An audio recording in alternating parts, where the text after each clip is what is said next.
नमस्कार, स्वागत है न्यूज 18 पंजाब हरियाणा में। मैं आपके साथ कुलदीप भारद्वाज। हरियाणा प्राइम की शुरुआत करेंगे महिलाओं को दिए गए सीएम सैनी के बड़े तोहफे के साथ। हरियाणा कैबिनेट की बैठक में एक बड़ा फैसला लिया गया, जिसके तहत हरियाणा में दीनदयाल लाडो लक्ष्मी योजना लागू कर दी जाएगी। जो फैसला लिया गया है, इसके तहत महिलाओं को हर महीने 2100 रुपए की मदद दी जाएगी। पंडित दीनदयाल उपाध्याय जी की जयंती पर जो है ये ऐलान किया जाएगा। 25 सितंबर 2025 से योजना का शुभारंभ होगा।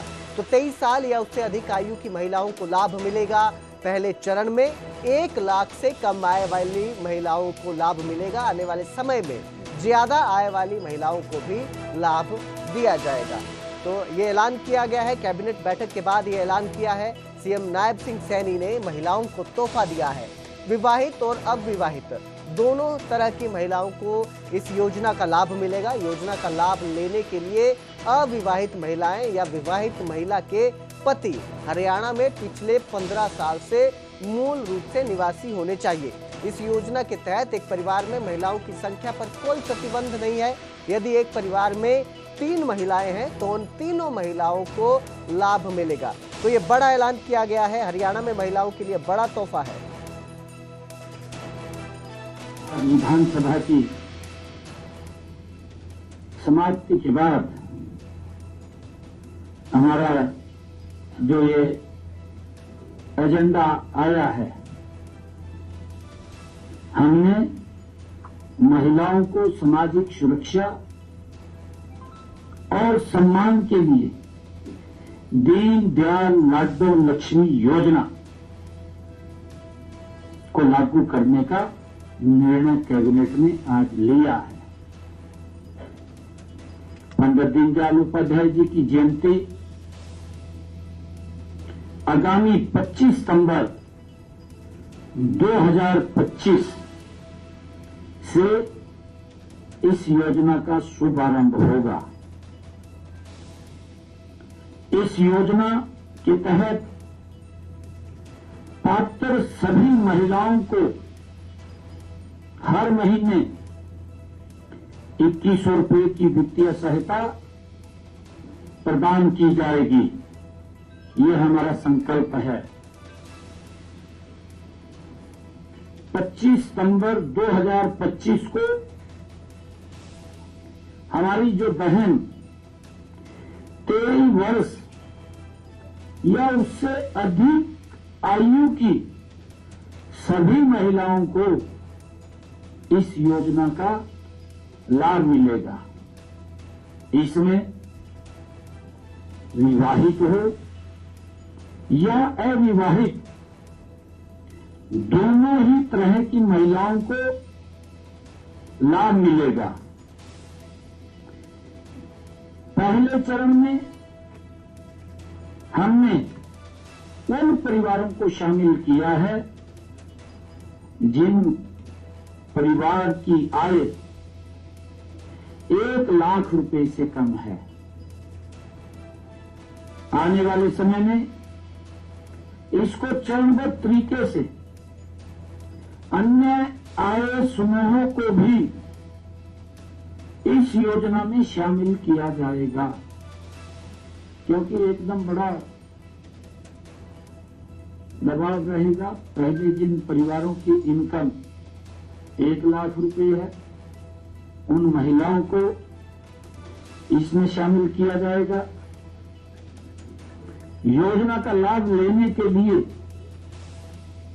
अविवाहित आवेदिका का या विवाहित आवेदिका के पति का हरियाणा में पिछले 15 साल से निवासी होना आवश्यक होगा। इस योजना के तहत एक परिवार में महिलाओं की संख्या पर कोई प्रतिबंध नहीं है।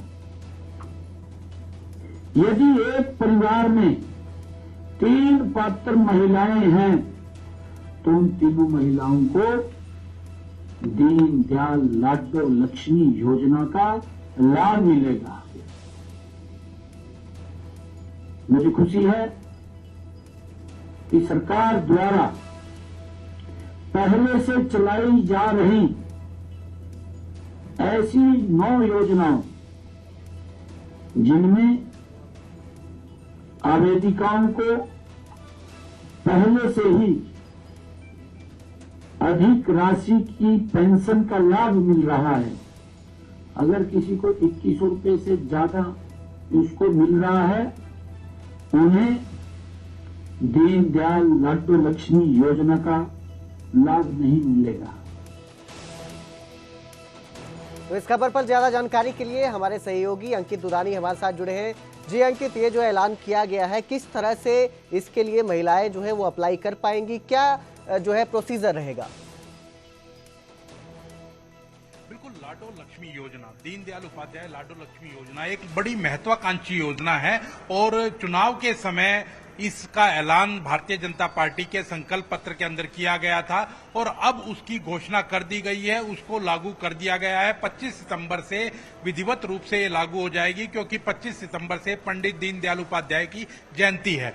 तो कहीं ना कहीं एक जो मुद्दा था, एक बड़ा मुद्दा था, हरदम विपक्ष उठाता था कि महिलाओं को अब लाभ कम मिलेगा, क्योंकि चुनाव के अंदर कहा गया था। लेकिन अब जैसे ही कल सेशन खत्म हुआ है, आज कैबिनेट की बैठक बुला करके और इस योजना को अमली जामा पहना दिया गया है और अब इसके लिए जो लागू करने की बात है, तो महिलाएं जो है एक ऐप भी लॉन्च की जाएगी, उस ऐप के माध्यम से भी अपना आवेदन कर सकती हैं और जो ग्राम सभाएं हैं, नगर परिषद है, नगर पालिका है, नगर निगम है, उनमें भी वहां भी जो योग्य महिलाएं हैं, जो पात्र महिलाएं हैं, उनकी सूची भेजी जाएगी। उनको एक एसएमएस भी सरकार की ओर से जाएगा कि आप इस योजना के लिए पात्र हैं। हालांकि जो पहला फेज है उसके अंदर 1 लाख रुपए जो वार्षिक आय है परिवार की, उससे कम की जो महिलाएं हैं, जिस परिवार की 1 लाख वार्षिक आय है, उस परिवार की जो महिलाएं हैं उनको शामिल किया गया है। ये जो आंकड़ा बैठता है वो 20 से 22 लाख महिलाओं का बैठता है।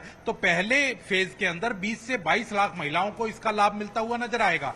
उसके बाद अलग अलग फेज के अंदर ये योजना लागू की जाएगी। तो कहीं ना कहीं जो वादा भारतीय जनता पार्टी सरकार की ओर से किया गया था उसको पूरा कर लिया गया है और 23 वर्ष से अधिक महिला जो 23 साल की हो गई है या उससे ज्यादा की है, वो इसके लिए पात्र होगी, वो इसके लिए आवेदन कर पाएगी। वहीं अगर अविवाहित महिला है, वो 45 साल की हो जाती है, तो उसके बाद ऑटोमेटिकली वो दूसरी पेंशन की हकदार हो जाएगी, जो निराश्रित पेंशन आती है उसकी हकदार हो जाएगी। वहीं अगर जो 23 साल की महिला से शुरू होता है और वो 60 साल की हो जाती है, तो वो कन्वर्ट हो जाएगी बुजुर्ग पेंशन के अंदर। तो महिला को जो पेंशन है वो एक ही मिलेगी, 2-2, 3-3 पेंशनें नहीं मिलेगी।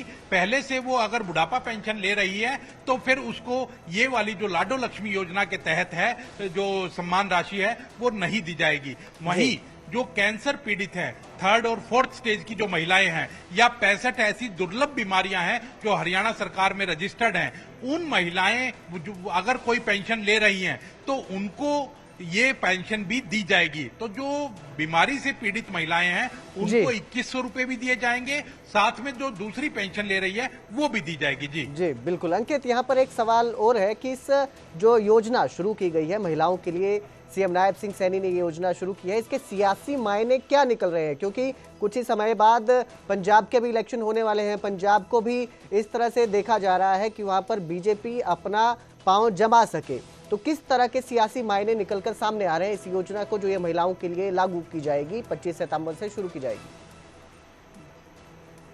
बिल्कुल, खुद मुख्यमंत्री ने इसके ऊपर निशाना साधा, पंजाब के ऊपर, हिमाचल के ऊपर, कांग्रेस शासित राज्यों के ऊपर। उन्होंने कहा कि कांग्रेस वादा कर देती है लेकिन उसको निभाने का काम नहीं करती। जब चुनाव आते हैं बड़े बड़े वादे कर दिए जाते हैं। वहीं आम आदमी पार्टी की पंजाब की जो सरकार है उस पर भी निशाना साधते हुए मुख्यमंत्री नजर आए कि उन्होंने 2022 के अंदर जब सरकार बनी तो उससे पहले ये वादा किया था कि सरकार आएगी तो महिलाओं को 1000-1000 रुपए उनके खाते में दिए जाएंगे। आज तक अब सरकार का लगभग 1 साल ही बचा है और लगभग 1 साल के बाद फिर से चुनाव में जाने वाली है आम आदमी पार्टी की पंजाब के अंदर, लेकिन अभी तक भी वो घोषणा पूरी नहीं हुई है। मुख्यमंत्री ने साफ तौर पर निशाना साधा कि चुनाव से 1 महीने पहले ये घोषणा करेंगे और फिर महिलाओं को एक बार फिर से लुभाने का काम करेंगे। लेकिन भारतीय जनता पार्टी ने हरियाणा के अंदर 1 साल भी अभी सरकार को बने पूरा नहीं हुआ है, लगभग 10 महीने हुए हैं और 10 महीने के अंदर ही जो अपना संकल्प किया था संकल्प पत्र के अंदर उसको पूरा पूरा कर दिया है। जी, तो बिल्कुल। कहीं ना कहीं सियासी मायने जरूर हैं और पंजाब को भी निशाने पर लिया है और बीजेपी पंजाब के अंदर अपने पैर जमाने की कोशिश कर रही है। जी बिल्कुल, बहुत बहुत शुक्रिया इस तमाम जानकारी के लिए अंकित। तो अब ये बीजेपी ने योजना का ऐलान कर दिया है, कहा गया है कि इसके लिए जल्द ही ऐप का भी ऐलान किया जाएगा, ऐप बनाई जाएगी जिससे प्रक्रिया आसान हो सके और महिलाएं इस योजना के लिए अप्लाई कर सके। हरियाणा के मुख्यमंत्री का पंजाब के मुख्यमंत्री को पत्र गया है। एक मुख्यमंत्री सैनी ने मुख्यमंत्री भगवंत मान को पत्र लिखा है। पंजाब में बाढ़ की त्रासदी को लेकर मदद की पेशकश की गई है। हरियाणा सरकार इस कठिन समय में पंजाब के साथ खड़ी है। हरियाणा हर तरह की मदद के लिए तैयार है। मुख्यमंत्री सैनी ने यह पत्र लिखा है जिसमें उन्होंने ये बातें कही है। सीएम सैनी ने आगे लिखा है कि आप जहां भी मदद मांगेंगे तुरंत मदद पहुंचाई जाएगी। तो ये पत्र लिखा है पंजाब के सीएम को हरियाणा सीएम नायब सिंह सैनी ने और कहा कि वो मदद के लिए तैयार है। जो भी मदद कही जाएगी उसके लिए हरियाणा तैयार है।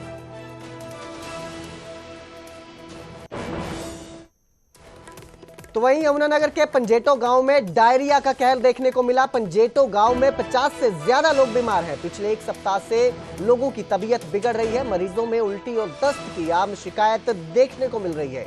ग्रामीणों ने कहा कि आधा गांव बीमार हुआ है। स्वास्थ्य विभाग पर आंकड़े छिपाने के आरोप लगाए हैं। बता दें 15 दिन से गांव की गलियों में पानी जमा है। दूषित पानी और जल जमाव से गांव में डायरिया फैल चुका है। पीने के पानी की पाइपलाइन 2 जगहों पर लीकेज मिली है उस पाइपलाइन में। तो ग्रामीणों का आरोप है कि प्रशासन ने 15 दिन से गांव से पानी की निकासी का कोई प्रबंध नहीं किया, जिसके चलते गांव जो है बीमारी की चपेट में आया है।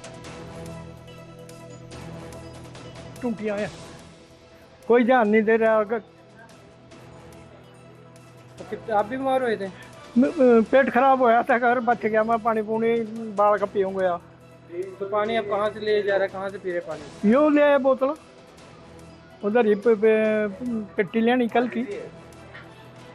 क्या लगता है किस वजह से? गंदा पानी पिए कि गंदा पानी आ रहा है, सारी पाइप फूटते पड़े, कोई ध्यान नहीं दे रहा।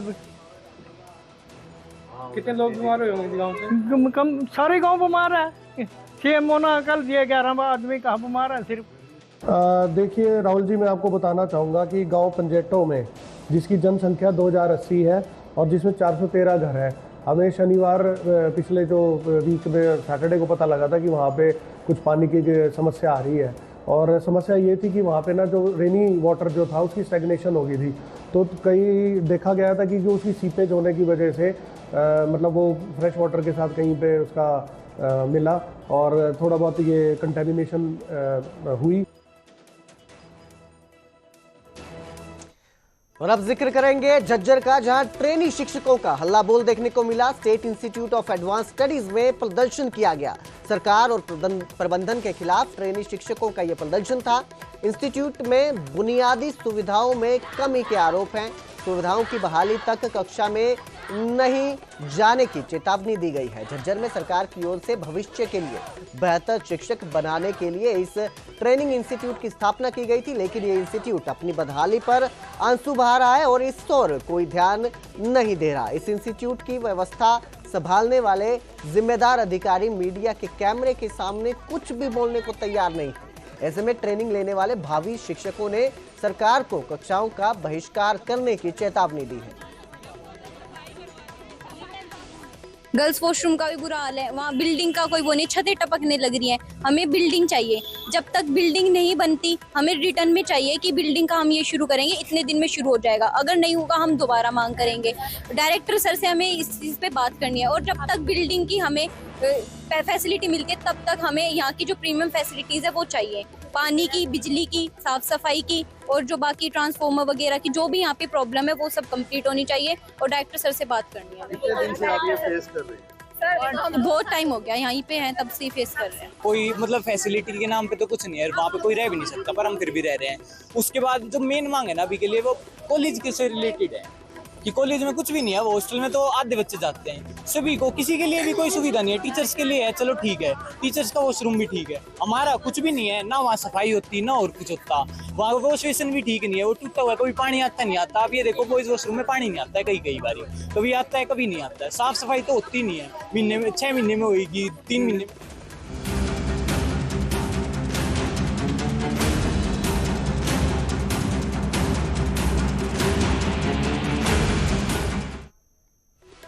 और अब बात करते हैं कुदरत के कहर की। पंजाब बाढ़ की त्रासदी झेल रहा है। प्रदेश के कई जिले बाढ़ प्रभावित है। गुरदासपुर के सीमावर्ती कस्बे कालानौर से सटे गांव भी बाढ़ की चपेट में आ गए हैं। गांव कोटला मुगल में बाढ़ के पानी से घिरे एक व्यक्ति को सांप ने काट लिया, जिसके बाद एनडीआरएफ की टीम ने एम्बुलेंस की मदद से व्यक्ति को अस्पताल पहुंचाया।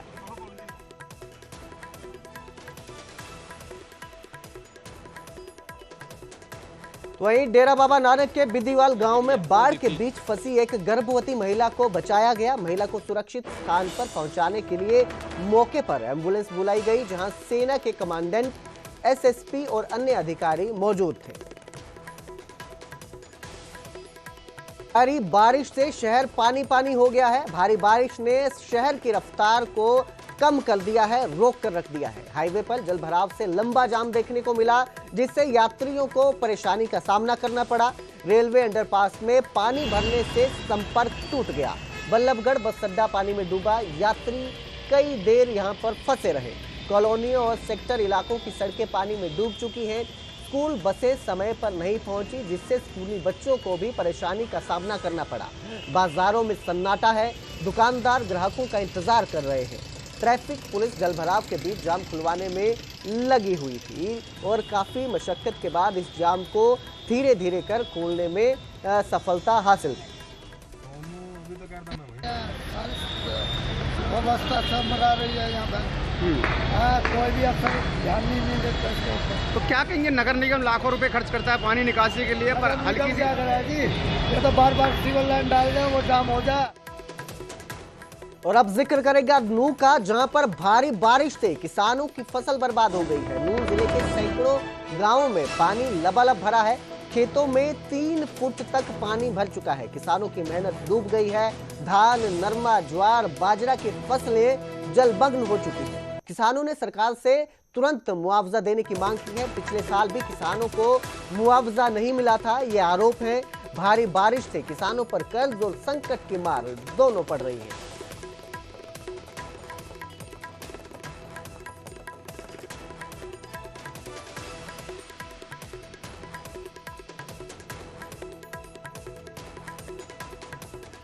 और अब बात करेंगे भिवानी में मनीषा की मौत के बहुचर्चित मामले की, जिसमें मनीषा के पिता को सीबीआई से उम्मीद है कि ढाणी लक्ष्मण गांव में मनीषा की 13वीं संपन्न हुई। 13वीं के बाद मनीषा के पिता संजय ने कहा कि सरकार ने एक झटके में हमारी दोनों मांगे मानी। अब सरकार ने केस सीबीआई को सौंपा है। सीबीआई जांच से न्याय मिलने की उम्मीद है।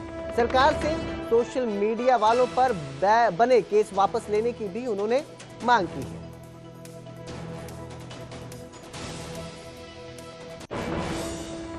सीबीआई से मेरी बेटी को जल्दी से जल्दी न्याय मिलेगा और हमारी जनता की तो यही मांग है कि हमारी बेटी को निष्पक्ष जांच होकर के न्याय मिले। और हमारी जनता की भी यही मांग है कि सीबीआई से जांच हो और उसमें मेडिकल, जो सरकार ने हमारी एक ही झटके में दोनों मांगे मांगी और जल्दी से जल्दी सीबीआई को चार्जशीट दे करके कार्रवाई करने के लिए कह दिया।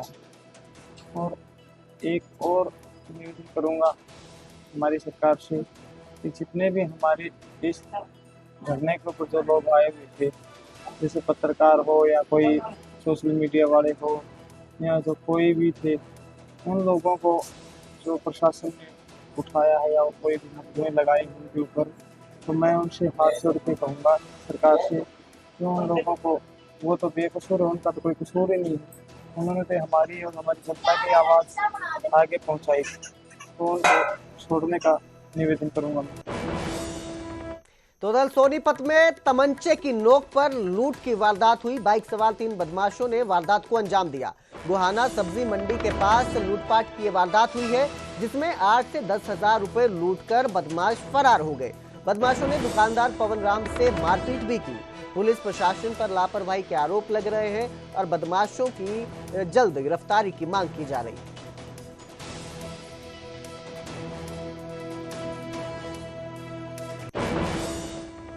पानीपत में हैरान करने वाला मामला सामने आया। दुकानदार को कुत्ते ने काटा, कुत्ते की मौत हो गई। जख्मी दुकानदार इलाज करवाने अस्पताल पहुंचा। महावीर बाजार में प्रेम मंदिर के पास का ये मामला है। महावीर बाजार में आपस में दो कुत्ते लड़ रहे थे। दुकानदार ने हटाने की कोशिश की तो कुत्ते ने हमला कर दिया। दुकानदार को काटने के बाद कुत्ते की ही मौत हो गई।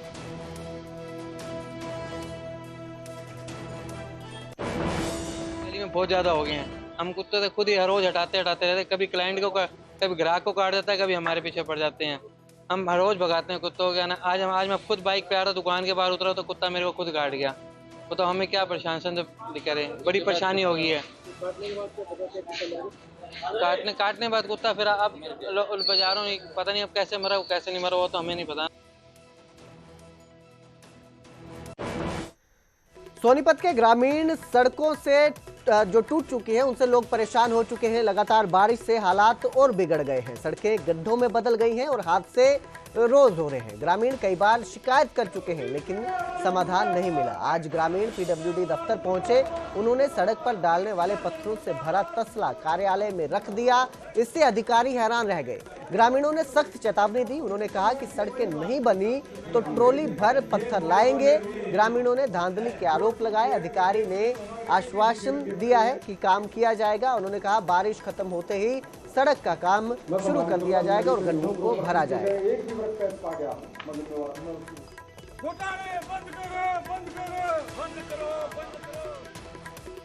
तो उधर फरीदाबाद में गणेशोत्सव में सिंगर मासूम शर्मा पहुंचे।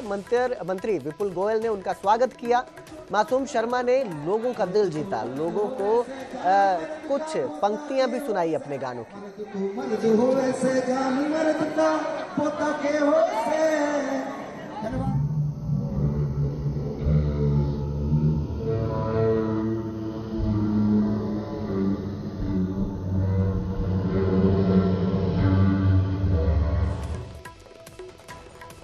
गूगल बॉय के नाम से मशहूर करनाल के कौटिल्य पंडित एक बार फिर सुर्खियों में है। अमिताभ बच्चन के सामने हॉट सीट पर बैठकर उनके सवालों का फराटेदार जवाब देने वाले कौटिल्य पंडित इंग्लैंड की ऑक्सफोर्ड यूनिवर्सिटी जा रहे हैं। वहां वो फिजिक्स की पढ़ाई करेंगे। इसको लेकर उनके परिवार में खुशी का माहौल है।